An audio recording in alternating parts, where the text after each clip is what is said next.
I'm Mike. And I'm Matt. And this is The Coin Show.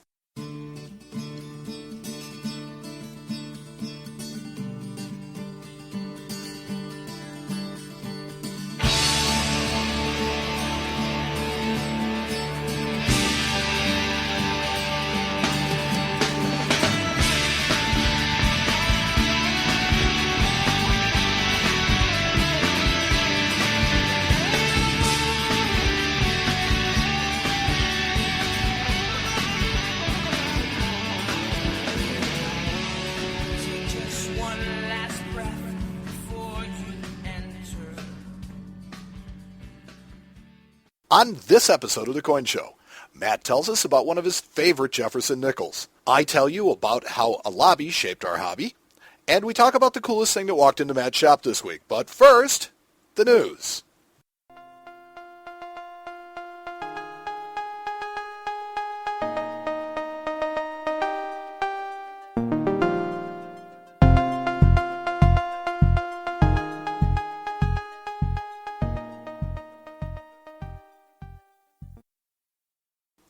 The news is brought to you by the American Numismatic Association, which reminds you that National Coin Week is coming up April 20th through 26th.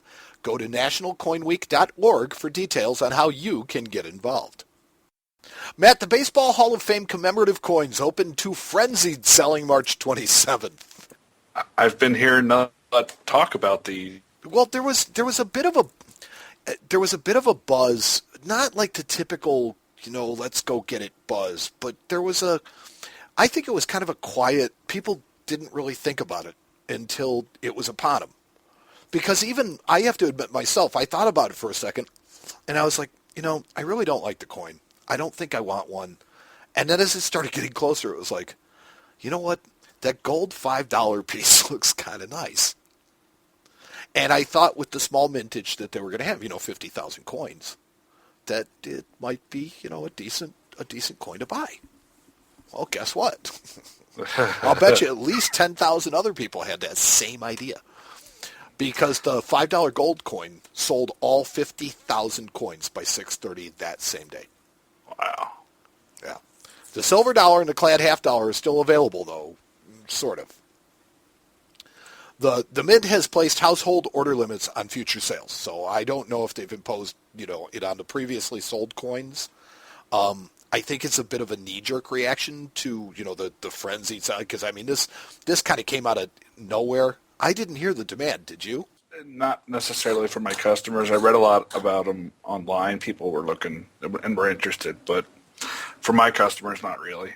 It just goes to show you that one, whenever you have something that is a new product to the Mint, you're going to attract a certain group of people. Whenever you do anything that's related to the national pastime in baseball, that's going to have a probably largely different audience, and the commemoratives, speculators kind of get hot and cold with them. And this one being the first concave convex coin, it seems from even the selling of the clad half dollars, I think that is your bellwether. Because if they're selling the clads, then the coin's a success. Yeah, I think you're exactly right. And they had to place a household limit on the clad half dollars, even though, if I recall correctly, there is no mintage limit on them. I'm not 100% sure, to be honest with you. Yeah, I know. With the gold ones, there was a limit of 50,000 coins, and I believe with the silver dollars, it was either 100 or 250,000. But I don't believe that there was a limit on the clad halves. And still a very cool coin. Have you seen, I've seen them on late night shopping channels. Have you seen the coins yet? Yeah. No, I haven't seen one yet. I'm not even. I think the only place you could actually even get one so far was at the Baltimore Expo from the U.S. Mint table. I'm pretty sure that the online orders haven't even shipped yet. No, absolutely right. They got the people that have them in hand got them at the Baltimore show because there was a line and they sold all of them that they had there. Yeah, I think there was a line out the door if I remember right. There was, and they were selling for a premium even on the floor there. People like the coins. Now it's like the slabs that they're putting these things are, again, they're a new product because they're extra thick to accommodate, the coins. Yeah. So this is an entirely new slab. It's going to, I don't know, it's just different. And I don't know, I think they're interesting. I don't know if I would venture to buy. I definitely don't want one of the silver dollars. I might buy one of the clad halves just for the novelty of it. And maybe that's what's driving a lot of the sales. Who knows? It's very possible. I mean, that's kind of what drove me to the hockey pucks when they first came out. Yeah. So. Yeah, maybe they saw the gold coins going really strong and figure that all three of these are going to end up being a winner. And maybe they're right. Only time will tell. I can almost guarantee you one thing, though, that if you're going to win on this, it's because you bought it directly, not secondary market. Oh yeah, I think people are going to get killed on those. But that's one man's opinion, and it's pure speculation. They seem popular, and it looks like there is going to be a secondary market for them because they sold out so fast. Yes, So. well, especially for the $5 coin. Yeah, it'll be 1999 silver proof set. That's my prediction of it, is that it's going to spike and it's going to stay up for a while, but eventually the market will kind of settle out on them. But it'll still be far more than what they paid for it from the mint. Yeah. So, speaking of the America the Beautiful 5-ounce hockey pucks, the Smoky Mountains National Park hockey puck will be available April 7th.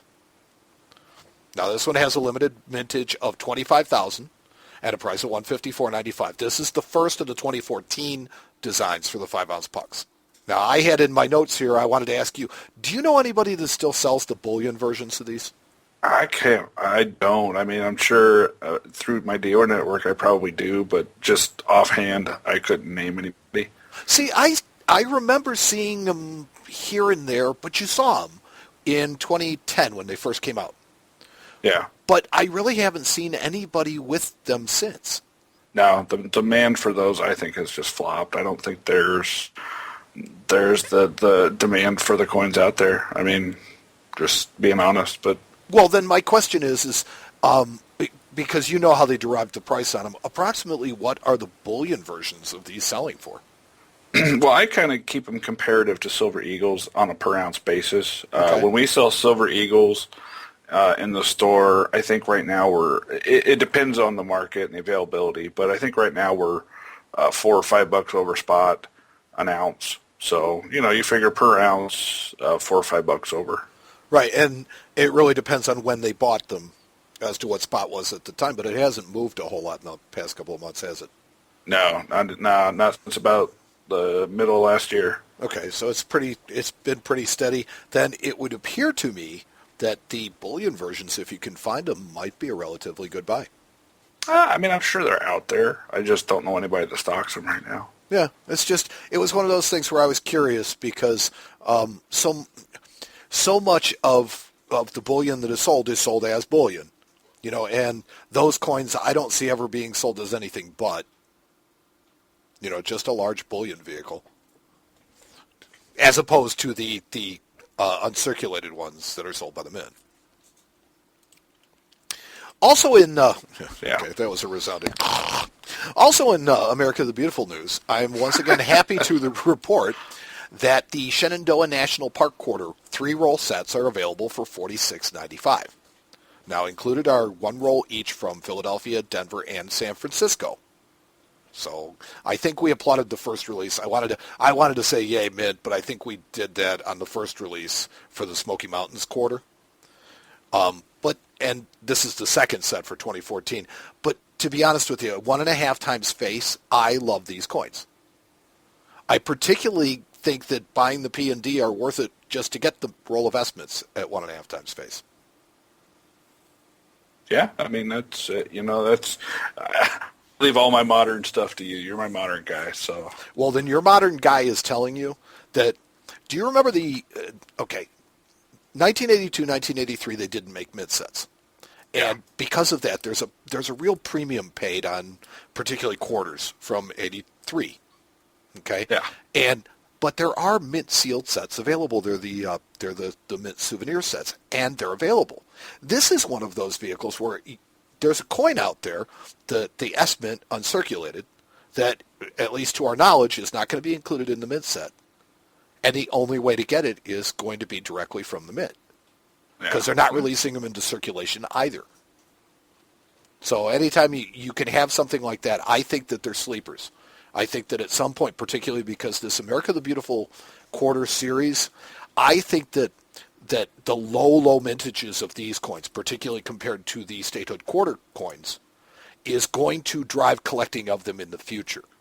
Not necessarily right now, but in the future, because as people look back at them, they're going to go, hey, whatever it is, Starved Rock National Park, that quarter they only made a couple of 100,000 of, or whatever.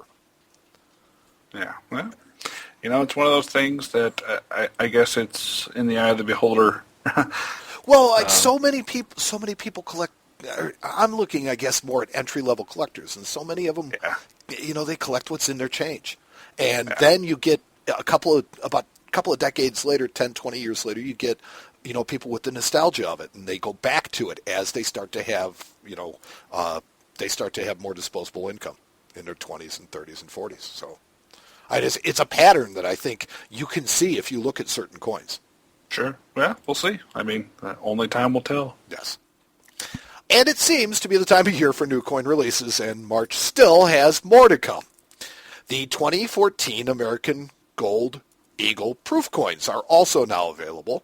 The 1 ounce single is limited to 20,000 coins, the half ounce and quarter ounce to 10,000, and the 10th ounce will also be limited to 20,000 coins. The 4-coin proof set will have a limit of 15,000 coins, so that means that there is now a mintage limit across all options. And I think that is new this year, isn't it, Matt? That's a good question. I think last year that it ended up being that they sold them until they sold out. I can't tell you what it is. Whether they sold it. I don't know. That's a good question. Okay. It's a good I don't order any of the new stuff, so right. I'm not sure. Yeah. I think that either they have not reached. I can't conceive of them not reaching their sales quotas. I can't see that they not sell out of them.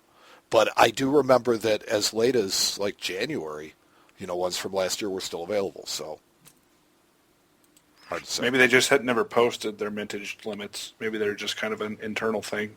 Yeah, and maybe they're just trying to be more. Maybe they're just trying to be more efficient with it this year too.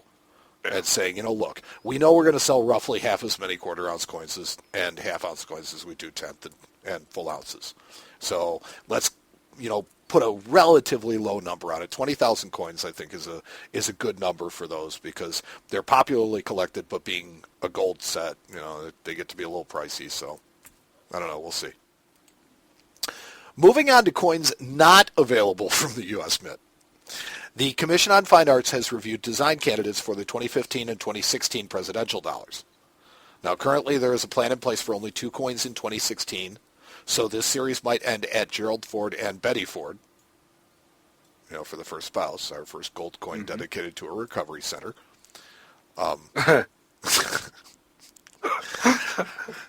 The designs for these can be found at coinupdate.com if you'd like a peek. You can see. Actually, I'm sitting here looking at them. They look pretty good. Yeah, you can see the Harry S. Truman, the proposal. The John F. Kennedy coin, I guess we've just seen Kennedy too much on coins. This has gotten to and the Gerald Ford coin, I just don't like it. I like the old Dick Nixon coin. The old Tricky Dick? Well, it does kind of turn in profile so you can get the nose. Yep. You notice how they did that to him? I am not a crook. 1969 to 1970. Gerald Ford, the only president never to have been elected to national office. That's funny. How'd you like that? Did you pull that one out of your Mike's bag of tricks? Out of Mike's bag of, yeah. Yeah, he was never elected because he was a congressman from Michigan when Spiro Agnew, the vice president, resigned, and he was appointed vice president, And then Nixon resigned and he became president. So he never elected in national office. That's funny. Yeah, it's just kind of strange.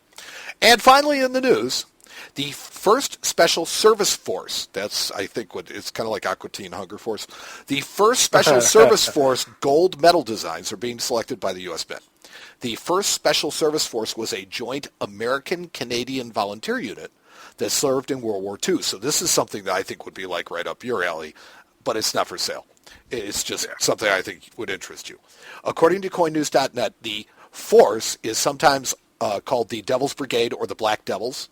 These nicknames were earned in combat based on its fierce style of fighting in blackened faces.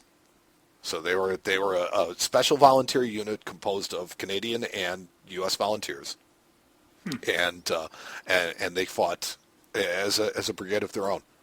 And they are known for some very fierce fighting and some really high casualty rates. The United States Congress is bestowing the honor upon the volunteers, and the gold medal will be given to the first Special Service Force Association in Helena, Montana.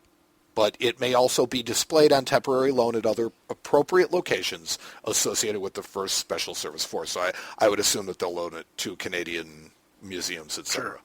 But designs for this can also be viewed at CoinNews.net. Now, I talk a lot about proposed designs, and I mention them a lot in the news. Personally, I think it's cool to see proposed designs. I like to look at them, 10, 15 years later when the designs of the actual coins are familiar to you. And then you look back at some of these line drawings, particularly the proposed ones. I remember CoinWorld publishing the winning designs for the bicentennial quarters. Okay, so this is go back a few years. This is back, probably before you. This is back when CoinWorld was a newspaper.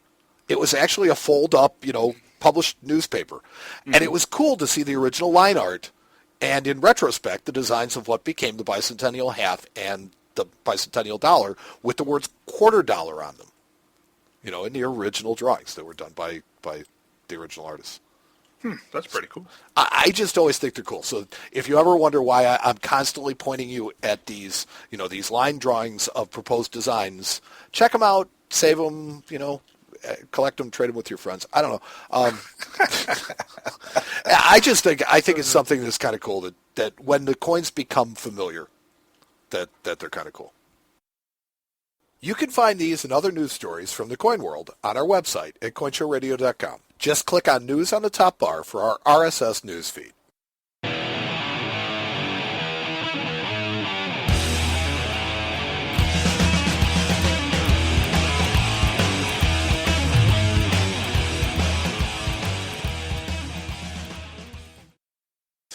It's the greatest week in all of numismatics. National Coin Week is April 20th through 26th, and this year's theme is Coin and Country, celebrating civic service, with activities celebrating the 50th anniversary of the Kennedy half dollar. The American Numismatic Association will sponsor the Member Volunteer Challenge, which asks collectors to follow Kennedy's famous call for civic service by volunteering at a nonprofit organization. Those who volunteer will have the chance to win a 2014 American Eagle quarter-ounce gold proof coin and other great prizes. How do you like that? Ooh. Go to nationalcoinweek.org for more information on all the activities and special prizes that will be part of National Coin Week.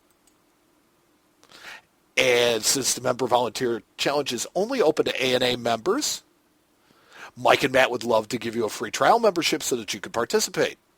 Ooh. So, you listening to the show, I will tell you that this week on Facebook, I posted a Facebook contest, and I actually posted it on Twitter too, but nobody seemed to care.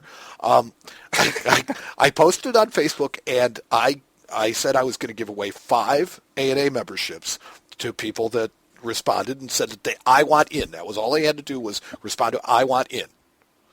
And we ended up giving ANA memberships to almost every single one of those people. Awesome. The ANA gave away, I want to say, 15 memberships. Just over that. So, wow. If you want to join the fun, you want to be an ANA member because you're a tremendous volunteer and you want to enter the volunteer challenge, all you have to do, send me your name, address, your mailing address, your phone number, and your email address to mike@coinshowradio.com, and we will give a free ANA membership to every single person that sends us one. Are you kidding? I am not kidding. Wow. That is all courtesy of the American Numismatic Association. That's pretty awesome. So are our listeners, but so is the ANA. Yes.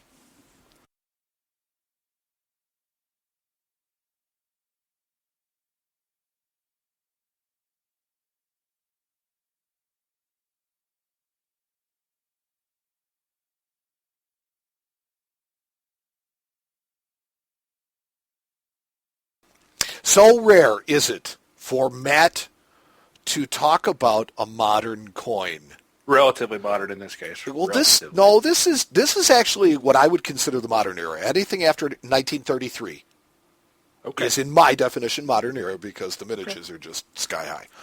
But I'm just floored that Matt wants to talk about something from the what do I want to call it? The Modern era. well, yeah, but I wanted to kind of give it a nicer. I wanted to make it nice. I guess I can't. So Matt wanted to talk about something from the modern era, and I'm completely open to anything that you want to talk about modern. And you are talking, about one of my favorite coins. Awesome. Yeah. Well, as I always talk about when we're thinking about what we're going to talk about on the show, I look to my day-to-day life for inspiration. And this particular article hits pretty near and dear to me because sitting about 4 feet away from me, I have an example of one of these. And what I'm talking about are called the 150. Now, not the 300. Not 300. Not the 300. The Spartans. Okay. 300 Spartans. But they call these the 150. And in 1939, Felix Schlag, who I'll know was the designer of the Jefferson Nickel, requested and received 150 1938 proof Jefferson Nickels from the U.S. Mint. So those are proofs from the original issue of the original year. Yes. And he took these proof coins, 150 pieces, and he mounted them inside of a certificate which bears his signature, and also had them notarized, saying that on this particular date, Felix Schlag signed this piece, yada, yada, yada. Well, that was the certificate of authenticity of its day. Kind of. Having something notarized meant that it was real. Yeah, and at this point, after he had these particular pieces numbered and notarized and autographed, he distributed them to friends and family and associates because he had won the competition, and he was proud of his work. And since then, since 1939, only a handful of these particular certificates have surfaced. And they turn up very, very rarely at major auction houses. I think one has sold on eBay ever. That's unusual. And every once in a while they'll pop up in an antique shop or something. But the whereabouts of the vast majority of the 150 is not known. Now, I would urge anybody that is listening to us that has access to a computer that they go and they Google. No, actually, there's a really great website. Okay, even better. That I have been in contact with because, like I said, I do own one of these particular pieces. It's felixschlag.com. felixschlag.com. Yep, and the guy that runs that site is actually creating a registry of these pieces. So as they turn up, he catalogs them and lists where he sees them or have where he has seen them, when, and what their current status is. Because I think that it's really. If you get an opportunity to go and look at one of these, you should go and look at it. And if you can get to felixschlag.com, you should look because there are plenty of pictures of these different ones. They have a slideshow that shows you the 150 and the different pictures of them and as you describe them. Now, how are the proofs mounted on the board? Are they glued? Are they? Mine is in a frame which has been professionally framed, so I am not 100% sure. I think it's just in a couple pieces of cellophane. Like Mylar? Mylar, maybe. Okay. It's hard to say. Okay, because you wouldn't want to think that, they damaged the coin in any way, but to be honest with you, the coin is worth more as part of this certificate than it is as a coin. Oh, I guarantee that this Without question. particular, yeah, no question at all. This particular coin and certificate together as a combo is what makes it scarce. As far as I can tell from looking at the registry for these particular pieces, there are about 15 examples which have been added to the registry. So how many of them do they know of currently? How many of them have they been able to locate? 15 have been added to the registry. That's it. 15 That's total it. out of the 150. So 10%. Yes. Because each one of these particular pieces, the certificates, was numbered. Right. They're numbered by 1 hand. to 150.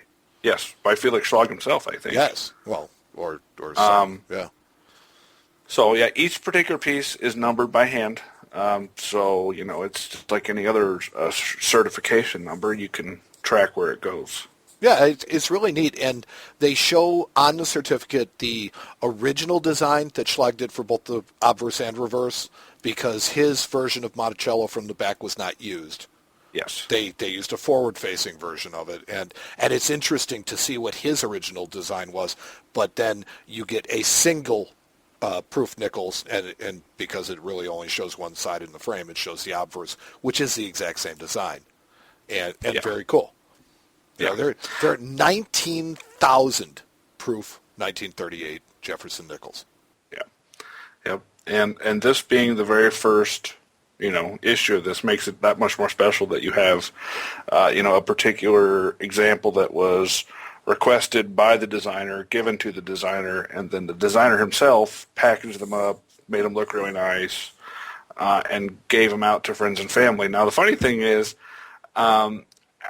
it seems like after Schlag got, the 150 pieces, he he tried to market them himself and sold exactly 0. Wow. How could he not have sold them? I have a letter here, and I'm going to read a little excerpt from it, but it was, and this letter has actually just come to light. I received an email the other day from the gentleman that operates FelixSchlag.com saying that this particular letter just turned up in a collection in North Carolina within the last year.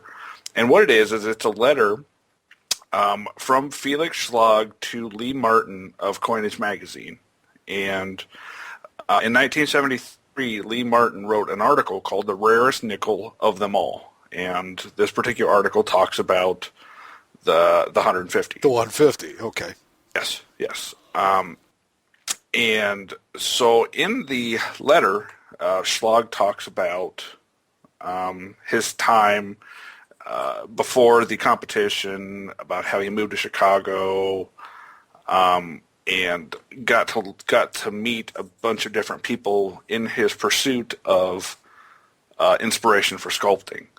So a lot of these people came into his life, they influenced him, and after he won the competition, he decided, I want to get these things made, give them to my friends for their support, but he had a bunch left over. So he says he designed every letter of the certificate by hand and the layout and had 150 printed. Some were freely given away. Number 1, he dedicated to the Chicago Historical Society, who he says had favored me with help in my Americana research. And number 3 was given to the American Numismatics Association. And I would assume that he kept number 2 for himself. It doesn't say. No, okay. But just after that, Schlag says, I placed an ad in a numismatic magazine, but did not receive one reply. No promotion was involved. So after moving to Michigan, I put them in my attic. And many years later, when my wife became ill, I cleaned out many belongings, including the certificates, with a small coin collection, which I sold. And then he goes on to say, you might say that I gave away the certificates for nothing. So he sold the particular coins to a dealer named Earl Schill. And it's said that it is likely that about 2/3 of the original 150 pieces went to Earl Schill. And Earl actually spent some money to market them and Schlag was talking about, he says, in his words, the dealer put on an advertising campaign, and to my amazement, I heard from a physician later who told me of paying $300 for one of these pieces. So at the time, in 1939, when Schlag had these made, he was giving them away. He tried to sell them, got zero results. So later on, it doesn't really say when, but later on, Schlag just was clearing house, and he sold the remaining certificates to a dealer who marketed them and sold them to collectors. Now, it's interesting that you said about him designing the lettering and all, him hand lettering these certificates. If you notice, the font that he used is exactly the font of the Jefferson Nickel. That is the typeface that they use for the Jefferson Nickel. That's funny. I didn't even notice that, but you're exactly right. That's how that's done. And it is really neat to have that. I was going to say, I think it's really interesting that the Jefferson Nickel originally had no designer's initials on it. So Felix Schlag kind of got dissed every way around it. It's like, he didn't get his initials on the coin. Then he got these proof coins from the mint, and he went to try and, sell them, and he couldn't give them away. And then he does give them away, and somebody's selling them. And, I mean, he's just taking it in his shorts every time he turns around. It was kind of a bum rap. But, I thought it was a pretty neat story and history with these. And I actually own number 48. Which is in the registry. Like I said, it's hanging on my office wall. Is a picture of yours on the Felix Schlag website? Yes, it is. Number 48 of Indiana. I see it right there. Yep, and that's how I became affiliated with this site. I found it during my research on the piece, and I got a hold of the guy that runs the site because he says, basically, if you come up with one of these, I want to know about it because I'm keeping a registry of these and where they're at. And if you actually look at the registry they have on the page there, some of these particular coins that this guy has encountered, you have number 3 was given to the American Numismatics Association by Felix Schlag in 1968. Yes. So a lot later. You have one that went through a Stax auction in 1979. There is a number 5 was put into here recently. Actually, the official Red Book Guide to Buffalo and Jefferson Nickels has a photograph of certificate number 5 in it. Yeah, it seems that all of them are, there's the gift to the ANA in 1968, and you have the gift to the Chicago Historical Society, and all the rest of them have changed hands within the last 20 years. Yeah. So it's really interesting. Yeah, it is. It's a really interesting coin. And, personally, I'm a big fan of the proof coins from the 1936 to 1942 era because it's such a short, time when they made proofs. And, I always go and look up the mintages on these. And like I said, the mintage on a proof Jefferson from, 1938, there's only 19,000 of these coins. That's not a lot of coins by today's standards. No, it's not. It's not a lot of coins at all. So, this particular piece came to me actually through the coin shop. Somebody brought it in the door, like a lot of the cool things I run into. But different from a lot of the cool things that you run into, you actually kept this. I did. This particular piece just spoke to me because it was just so stinking neat. It's one of the very, very few coins that I actually personally own. It's interesting to see. I used to know a lot of car dealers, and it was always interesting to see which cars they put off to the side for themselves. And in the same way, it's always very interesting to see what Matt, thinks is cool enough to kind of set off to the side. Well, and you got to admit, this is pretty cool. You think about this. Felix Schlag had these things made. He made them by hand. He signed every single one of them. He took the time and the effort to get these coins mounted in these certificates himself, and this was all done by Schlag. So, that's why I think it's neat, because this guy was, this was the early days of, kind of like a commemorative plaque almost. Well, here's what I think is neat. I already told you that I think that the proof coins of that era are cool by themselves. I will tell you that, in my opinion, the certificate, even absent of the coin, is collectible and is cool. Oh, I agree. Because of the population of them is just so small. They're hand lettered, they're hand signed. Even if you were to find, even if they were destroyed to the point where the coins were removed to be sold or to be, dealt, to have just a certificate even by itself, just very cool. Yep. And the last one of these I could find that traded hands sold at a heritage auction in 2013 and brought about $1,900. 19, and only one. Well, there's only been 15 of them, but only one has sold on eBay. Because you can find somebody's mom on eBay for sale. Yeah. Only one of these. It's amazing.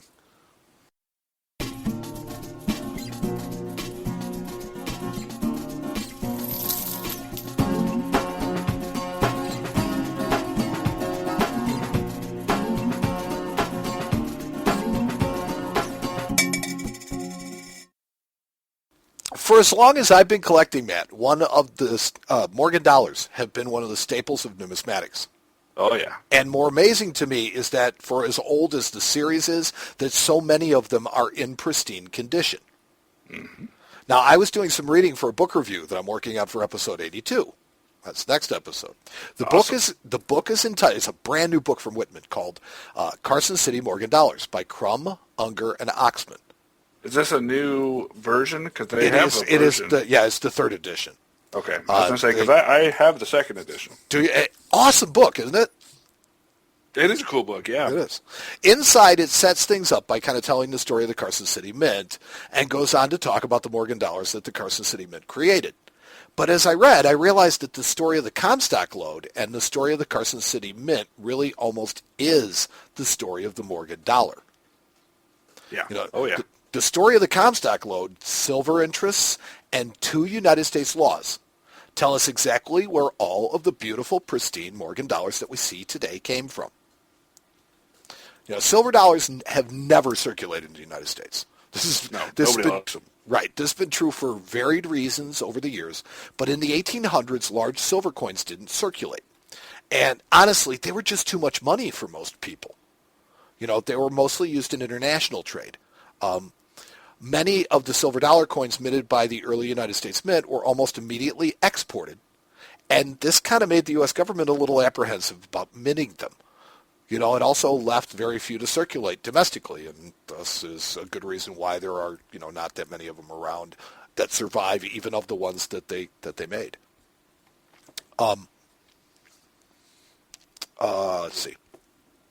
The silver coinage that did circulate freely was mostly smaller coinage, half dimes, quarters, half dollars, dimes. They did much of the work of commerce and were worth their weight in monetary value.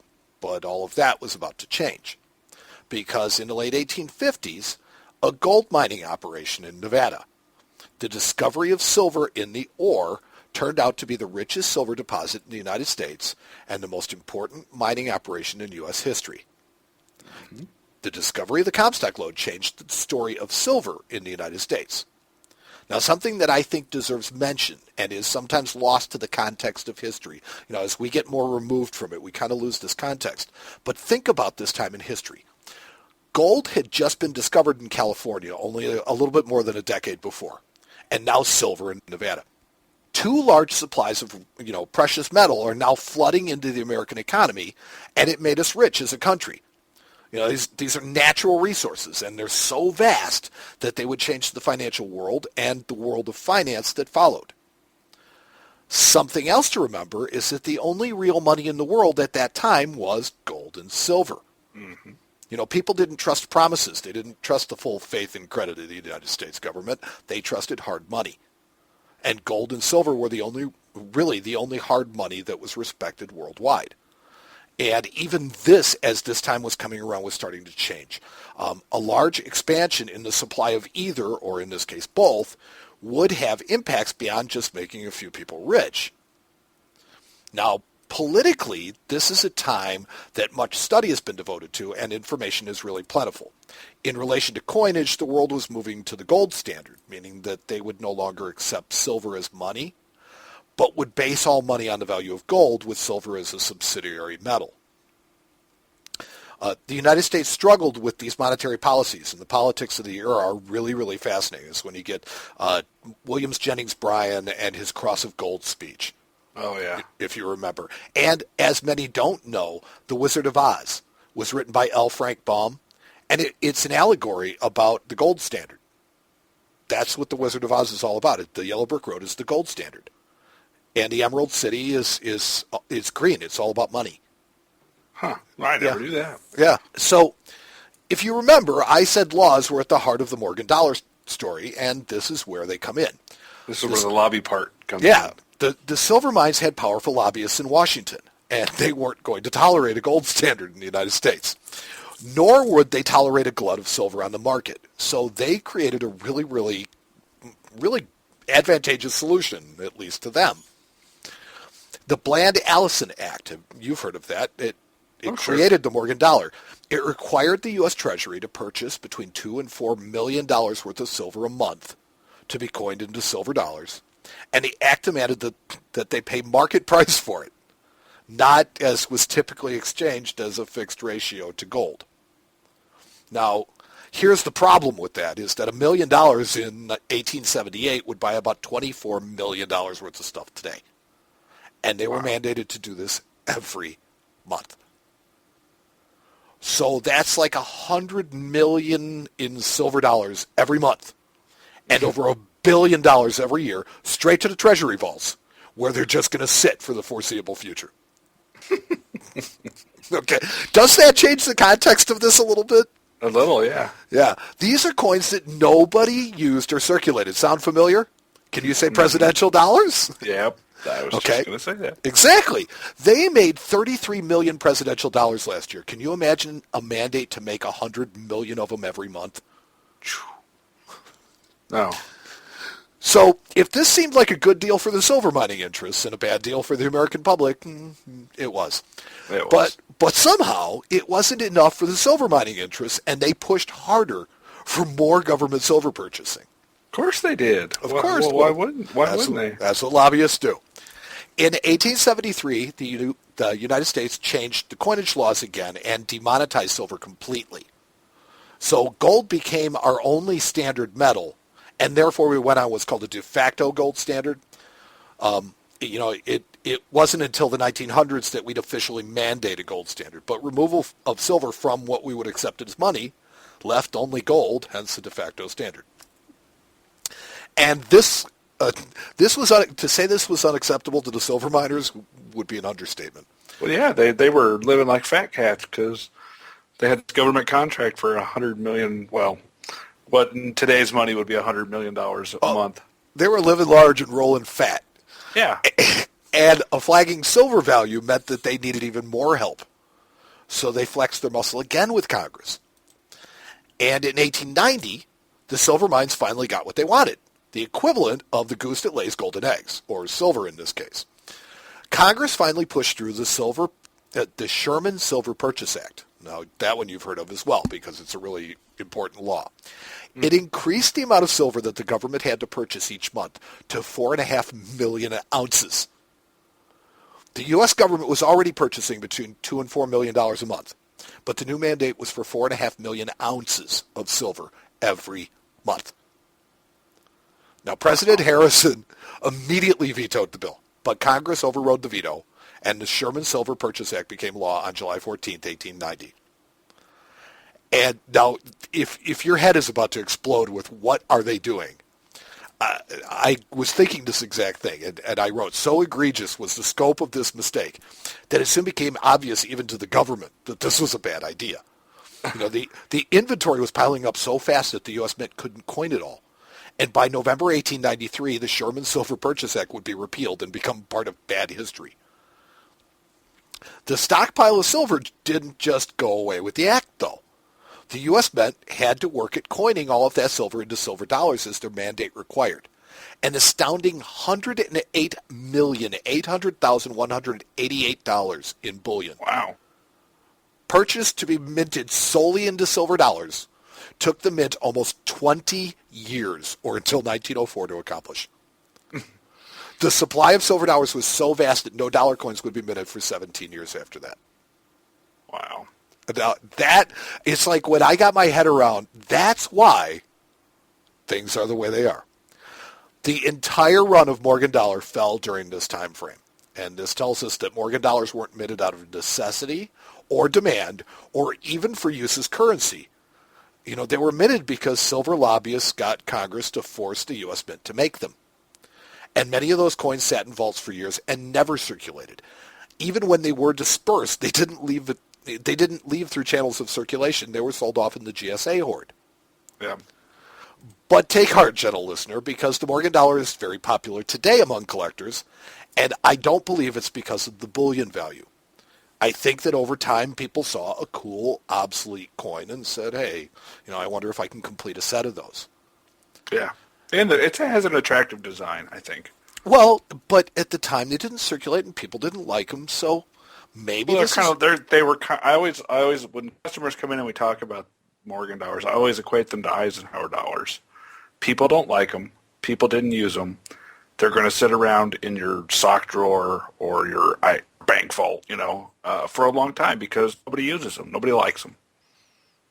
And yet, the Ike dollar has turned out to be popular.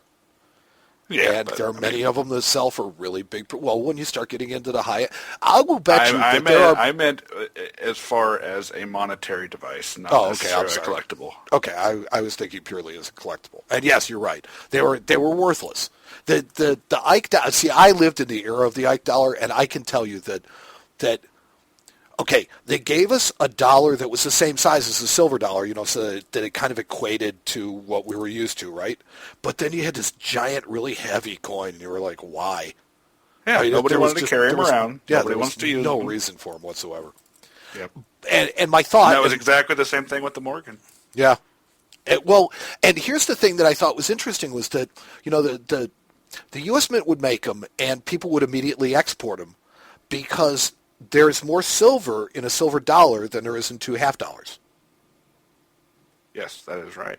So for two silver half dollars have 0.714 of an ounce of pure silver, and a Morgan or Peace dollar has 0.77 of an ounce of silver. And that was true also of the ceded liberties. So, when you look at it, it's like the government made something that people were using by weight. And then they had this odd coin that was heavier than all the rest of them. So what did people do? They sold them. That's Gresham's law. That's just, it seems that way. But my hope and my thought for this is maybe this is what the future holds for our current golden dollar coins. I don't know, unless the unless the brass market goes crazy. Like I said, though, the Morgan dollar is very popular today among collectors, but I don't think it's because of the bullion. Yeah, I really don't think it's the bullion that sells the coin. I think that people came to like the coin over time. Yeah, who knows? Only time will tell. And that's the second time I've said that this episode. That's right. And God only knows that we've got enough of these golden dollar coins that are sitting around in vaults. They're just sitting there and sitting there. And maybe we'll have a GS. No, that's what will happen if the brass market goes up. If the brass market goes nuts, then we'll have a GSA sale. But otherwise, at some point, they're going to come out of those vaults. And I think that with particularly the lower mintages of like the new Native American dollar, because of the presidential dollar having such a much smaller mintage, that I think at some point some of those coins will become desirable. That's just my hope.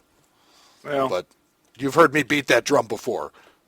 I mean, and this is getting off track quite a bit here, but I mean, the new the Sacagawea dollars, the U.S. government actually offered to give these away to foreign countries just to get them out.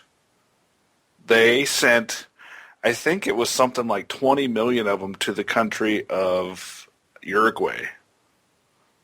They said, we'll send you this much aid, but you have to take... I was going to say they labeled it as foreign aid. They did? Oh, of course it was. They could send me some foreign aid. I'll take that. Yeah. I can't remember if it was Uruguay or Ecuador, but they sent like 20 million of them down there. And they circulate down there because the Native American design looks very similar to the native, Uruguayan or not only that, but I think, let's face it, it makes no sense to me that the dollar coin does not circulate in this country. It doesn't make any sense to me. Well, it makes perfect sense because we still have dollar bills. Well, yes, absolutely true. But if you look all over the world, it's like they've eliminated dollar bills. They've gone to dollar coins. And if you look all over the world, they drive on the wrong side of the road and use Columbus. No, that's not true. That's only a couple of countries. I'm just saying. But a lot of them use kilometers. I mean, it's just we're That's very another big failure antiquated. in the U.S. That's another big failure in the U.S. If you ask me. We're very antiquated with a lot of the things we do, and we're very set and stuck in our ways. And I don't ever see this coin circulating in my lifetime. Well, I think that since we're way off topic about it anyway, I think personally that this country is very resistant to change, and Sure. we have a system of government that nurtures that. Mm-hmm. Yeah, I agree completely. Okay.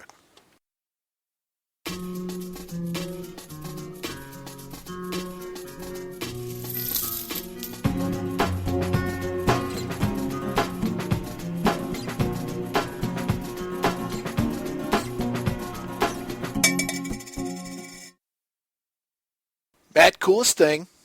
Yeah. Is it posted on the blog? Everybody's favorite Is it posted segment. on the blog? No, it's not. Hey, why do you do this to me?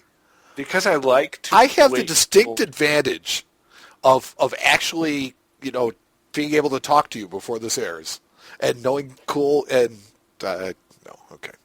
I at least would get a chance to cheat. Yeah, I mean, sorry, dude, it's Okay. not going to happen. Well, visit Matt's blog at whatwalkedin.com to see what walked into Matt's shop. I like to time them with the The release of the episode. release of the episodes. So Okay. I'm sorry, but you can't cheat on these, buddy. Man. So this particular episode, I have kind of a cool coin. Nothing really super rare, but for one to walk in the coin shop, it was kind of unusual. This episode, I wanted to talk about an 1856 Charlotte $2.50 gold piece that we bought. Ooh, I love Charlotte coins. Yeah, this particular piece, it was in a PCGS green label VF30 holder, which I thought was kind of neat. Okay, so green label, we're talking about 2 generations ago or 3? A few, several. Yeah, we're talking like 10 years ago this thing was slapped. Yeah, I think these are mid-90s. Wow, even more. Okay. Yeah, mid to late 90s. So, the coin itself is really nice. It's got an honest amount of wear for being a VF30, but it really had some pretty toning, which you don't normally see a lot of on gold because gold is so unreactive. Gold, when it tones, tends to tone kind of a red, kind of a reddish brick red almost. Now, can I interject something here? Because Sure. I guess this is where you can educate me, because I was always under the impression that gold doesn't oxidize, that it's the copper. And it may very well tones be. in the coin. It may very well be, but gold coins don't tend to tone. Okay. Yeah. Um, They're 90% gold, so that makes Yeah, so the 10% copper, I believe, aids to a little bit of toning. Sure. But even prob- classic gold coins don't tend to tone very much. But when they do tone, it's almost always kind of a pretty red color, which is what I look for on nice old original coins. Yes, it is a color that is only available naturally. It's really hard to, well, if they're faking it, you'll never tell. But it's something that's really natural, and you know it when you see it. Yeah, it takes one a of long those time. looks too. that you get, but you see it, you know it. So this particular coin looks like it sat around for a long time, which is, what I like. It's really original. It's a pretty coin. It came strolling in the door with a little handful of other green label coins, but this by far was the nicest coin in the batch. It was the belle of the ball. Yeah, the others were just kind of generic $20 gold pieces, and I say generic, but common day, common grade pieces. Now, this you said is a 2.5. This is a quarter eagle? It is a half, yep. Okay. Because the Charlotte Mint, what I like about the Charlotte Mint is that they opened it in 1838 and they closed it in 1861. And that's it. End of story. It's done. Yep. So they only made gold coins. They only made $2.50 gold, and they only made $5 gold there. And they made $1 gold there as well. But that was it. They made the 3 denominations. Yep. That's it. Yep. And that's all they made at Charlotte. They never made any silver coins there. So Charlotte coins are to the novice collector. Charlotte Mint almost it's one of those where they're like, what? There was a mint in Charlotte? Who?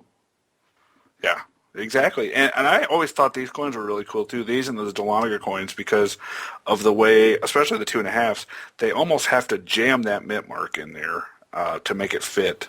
Yeah. Yeah, the devices and everything on the coin are relatively large because of the era. They didn't have the reducing technology.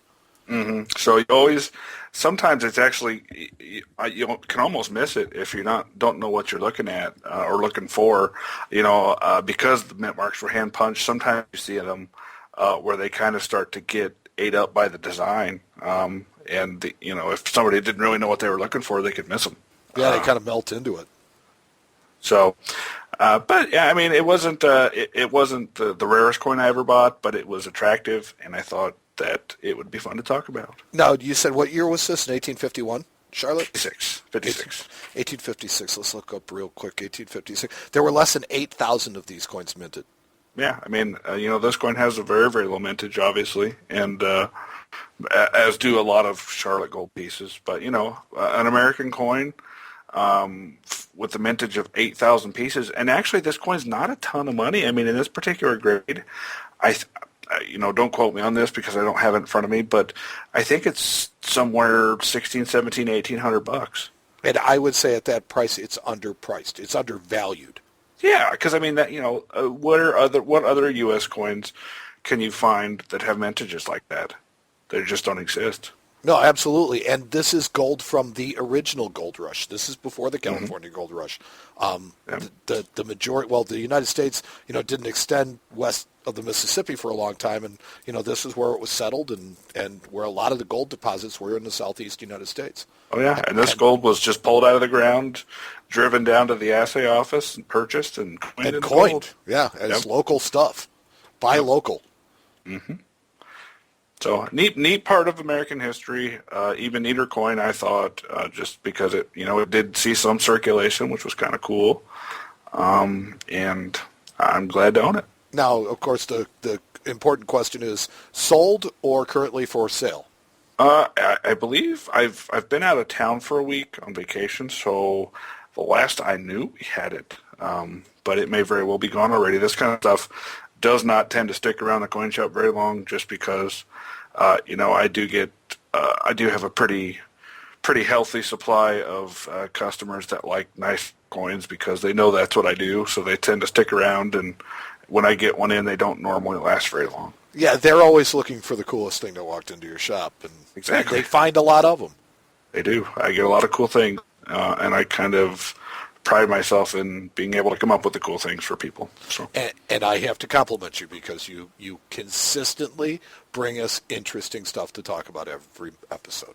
Oh, and I try. I mean, that's the best part of doing this show. And I think this segment, a lot of people love it just simply because, these are things that most the average collector, might see once or twice, in their collecting career in a case at a coin show. So why not highlight them? I think they're cool, and I know people like to learn about them. So I absolutely agree with you.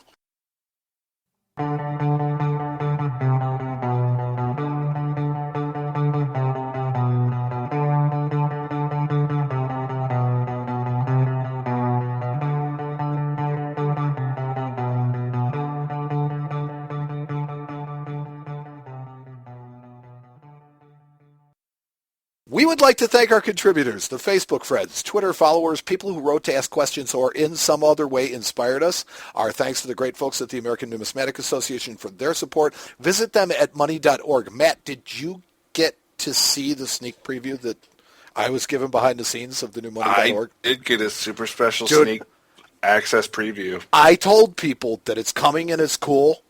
Am I lying? No, it's pretty stinking cool. It is really stinking cool, and I promise you, this is going to be worth the wait. Yes. And worth the membership. Oh, absolutely. And you can get a membership by writing to me, Mike at CoinShowRadio.com, and telling me you want one. Our thanks to Tony Alvarez and the Tony Alvarez Band for our theme music. And other big thanks to the Coffin Cats for lending us their music. You can visit them on Facebook. They are the Coffin Cats. And CoffinCatsRock.com. And CoffinCatsRock.com. Check it out. It's some cool music, I have to say. But while those... Yes, absolutely. But we'd also like to thank May Otley for our bumpers. Her site is hannahmayotley.wix.com/portfolio. And a big thanks to our intern, Taylor Webb. But while those people are important contributors to this show, they're importance absolutely pales in comparison to you, the listeners, without whom this entire endeavor would be completely pointless. You know, it's amazing. I can read that ANA shot in one shot, and I have a hard time tripping over the same stuff I read every episode. We love our audience, and we love our audience contributions. Send us your thoughts. Email us at Mike or Matt at CoinShowRadio.com. Tell us what annoys you about the show. Or you can ask us questions. Send a question to questions at CoinShowRadio.com. Visit our webpage, also located at CoinShowRadio.com. There you will find Matt's articles or my book reviews. On the book review page, you'll find links where you can purchase them on Amazon.com. Purchase them today. We also have pictures and bios if you're interested in knowing what we look like, or if you want to create internet memes, dartboards, or just want to make fun of us. God knows, lots of people do it. You can visit our listener map, and there you can place a pin in it and show us where you live. Our winners of the contest this week are far too numerous to mention. The people that participated in our Facebook contest all got memberships, if they could follow directions. They all got memberships to the American Numismatic Association. If you want to win a membership to the American Numismatic Association, send your name, address, and your phone number and your email address to me, Mike at CoinShowRadio.com. We will hook every single one of you up. I'm not lying. Speaking of entertaining, we have two new places for your entertainment pleasure. Check out our new blogs. Check out a cool blog on all the cool stuff that walks into Matt's shop at whatwalkedin.com. Or you can read my fun coin facts that I post every single day at funcoinfacts.com. Feel free to stop by, check out our blogs, and give us some feedback. Like our page on Facebook, come and comment on one of our posts, or post something of your own. Just try and keep it coin related. You can find us either by searching The Coin Show or Coin Show Radio. Follow us on Twitter. You will occasionally find some exclusive content there as well. You can find us or even mention us in your discussion. We are at The Coin Show. We continue to post a new coin fact every day on Facebook and Twitter. For the meantime, if you want a little bit more to the facts that I post on Facebook and Twitter, go to my blog at funcoinfacts.com. There's always just a little extra tidbit there. But if you like our facts, please give the tweets or Facebook posts a like or a favorite. I'll try and keep them interesting. You just let me know that you like them and that you're interested. You can also listen to our show on Coin Talk as well as other forums. If you'd like to host a player on your website, just email me for details. That's Mike at CoinShowRadio.com. Our Windows 8 app is available in the Windows 8 phone app store. Download it several hundred times. If you have an Android phone, we have an app for that. Download it on Amazon.com for only $1.99. What a bargain for your entertainment dollar. And as always, our show is available for free on iTunes and on Spreaker.com. You can download full versions of the show there. We urge you to do so and share them with your friends. More people continue to find us there every single day. And until the cease and desist order is processed, Matt and I will continue to create what we feel is the best content on the web. Or that we can do. So for The Coin Show, I'm Mike. And I'm Matt. And we'll talk to you next time on The Coin Show. The coolest thing to walk into Matt's shop this week is brought to you by Nothing. Visit them at nothing.com. Mike tells us, let's try this again. On this episode of The Coin Show, Matt tells us about one of his favorite Jefferson Nickels. Mike tells us about how a lobby shaped our hobby. Finally, get that thing out. Okay, you're very agreeable. Now, I am tonight. Yes, as a complete aside, look at the Harry Truman coin. Yeah. Looks too much like a drawing. Too much texture in the suit. Too much texture on the face. And look at the gleam in his eye. Yeah. He looks I like did notice that. He's ready to give him hell. Yeah, that's okay. That's what he's all about. I kind of figured I couldn't hold my opinion back on that. Harry, MF, and Truman. Yeah, I never knew that was his middle initials.